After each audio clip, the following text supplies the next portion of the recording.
Hey everybody, how's it going? Josh here, and today we're going to talk about the Rise of Skywalker's ending. So the ending of this film is really interesting. There's kind of two parts to it, if you will. So the first part takes place on the planet Exegol, which is supposedly a mysterious Sith-based planet. So there's a Sith cult there. Darth Sidious was hiding there, building his Final Order army. And during the film, it's Ben Solo and Rey versus Palpatine. And Palpatine's able to drain not only their force connection, but some of their life force to rejuvenate himself.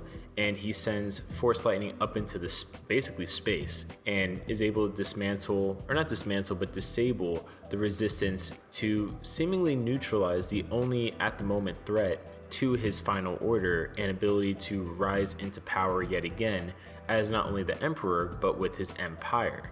Now, Rey and Ben are able to somewhat stop him. Ben gets kind of yeeted into a hole, and they kind of make a nice little reference to the fact that that's basically what Darth Vader did to the Emperor. So basically he was like, just like I was pushed into a hole, I'm gonna push you into a hole. So that happens. Rey's able to defeat him though by redirecting the force lightning back to Palpatine, which basically makes him explode, but that symbolizes Palpatine being defeated for good.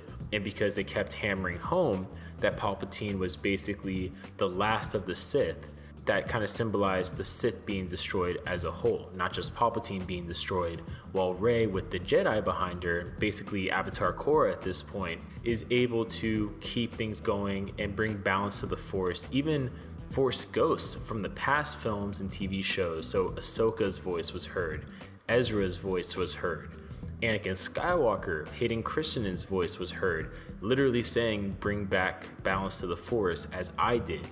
And then Luke's voice, Mace Windu's voice, like a bunch of Yoda's voice as well. It was a very interesting moment. Like I said before, Avatar Korra Rey. After that happens and Rey, with the Jedi behind her, defeats Palpatine, which I already touched upon, she is incredibly drained. Basically passes out, but Ben Solo comes back from the pit he was yeeted in and basically uses the life transference technique to revive Rey. Now, when Rey is revived, this is where it kind of gets a little weird. Rey goes, Ben, and then they kiss and stuff like that. But afterwards, Ben dies. And Ben doesn't just die, Ben becomes one with the Force. So just like Luke in the last movie, just like how their bodies basically disappear into the Force and their clothes remain on the ground, that's what happened to Ben Solo, which you can debate whether that should have happened in canon or not based on everything that happened with Ben. But I think they were trying to draw a parallel very much so between Ben Solo's redemption arc and Darth Vader's redemption arc to Anakin.